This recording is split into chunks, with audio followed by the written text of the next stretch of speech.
Hello guys, welcome to an episode review of Eastenders for today, Monday, 8th of December 2025. It's been a while since I've done one of these episode reviews, so I hope you enjoy this. Sam's obviously back and she's not hanging around on the square. She first raided Phil's safe. I'm even surprised she remembered the combination to Phil's safe. She looked like she robbed about 20 grand from his safe. Nigel was there, but obviously Nigel thinks that she's Claire.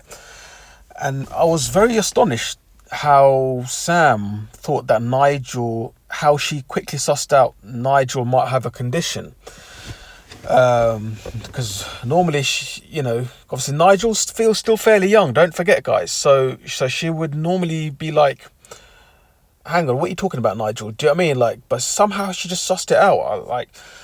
To me, I found that a bit shocking. But anyway, so she got on her way, and then she looks like she wanted to put that money away for Ricky before she leaves. The big bombshell, obviously, she found a lump. She's dying.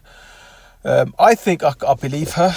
It might be the truth because they might finally reform her character because she's always running away, going in and out. She's always wasting money, dilly-dallying around countries. But I think they might finally make her more of a permanent cast rather than keep sending her away and not knowing when she's going to come back. The one thing with Sharon is that when she goes away, it's kind of known what kind of time frame she's gone away for.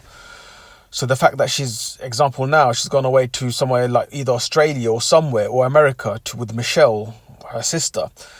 Like, it might be that she's she's there for like a few months or a year. The viewers have some sort of idea how long Sharon's gone away for, but with Sam, it's completely different, unfortunately.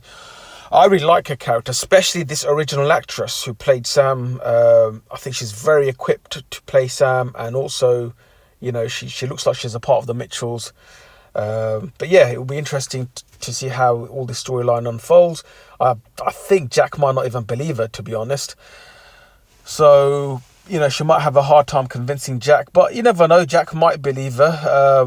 But I really hope EastEnders are not making her lie. I even believe her as a viewer because I feel like she's lied so much in the past and she's done so much. She's basically let down so many people, including her son, for so many years, for so many decades. Finally, this should be now a time for her to reform her character, just like Billy did. Billy was always a loser all his life, but now he's finally got it together. He's stable. I think stable is the key word, guys. So that's what I mean when I said about Billy. He was always unstable. But now he's finally caught a break. Like, he's finally, got his family. He's stable. Like, he's mentally stable. He's got his own little business on the market stall. But so I really hope similar stuff for Sam, to be honest. Like, just stability. That's what you want, especially when you've got kids on the square, and when you've got kids in general as well. George obviously chats to Harry. Harry confesses to George that it was him that killed Oki by accident, not Teddy. George tries to take Harry, kind of tells him to the right thing to do. And, he'd hand himself in. Nicola was totally against it. She tried to stop the whole ordeal. And I think she's probably succeeded because she kind of let out that she's pregnant with George's kid. So now George is going to have a think about it because Nicola could go to prison, and George doesn't want his baby being born in prison. That's the last thing that he'd ever want. So yeah, it looks like Harry might not be going to prison. It looks like George might stop him now, just like Nicola. But Harry's a great actor. This guilt is eating him up. He should be getting an award for this.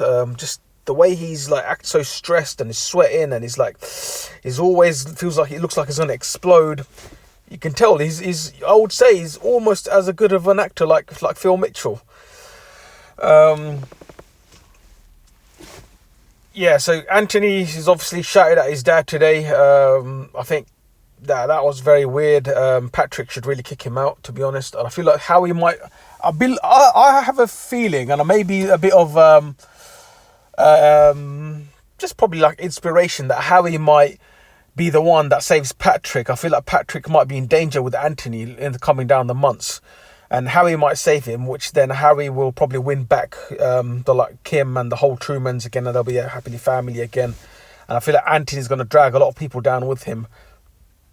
I don't know who Zoe's stalker is yet. This is all speculation still. I don't think it's Sam, to be honest. Sam's not going to come back all the way from another country just to scare Zoe. And it didn't look like they have much of a feud there. They had a chat. Don't forget, they used to be friends, back in the days. So I highly doubt it will be Sam. Yolandi and Kim's going through it. Obviously, she's split with Howie. She's just drinking herself in the Vic. I think she's kind of needs to admit to herself that, she misses Howie. She wants to be back with him, but obviously her pride is not going to let her do that. But I have a strange feeling something's going to happen to Patrick, guys. Anthony's going to do something to Patrick, or something's going to happen, and it might be Howie that saves the day, or maybe I'm just being a bit optimistic.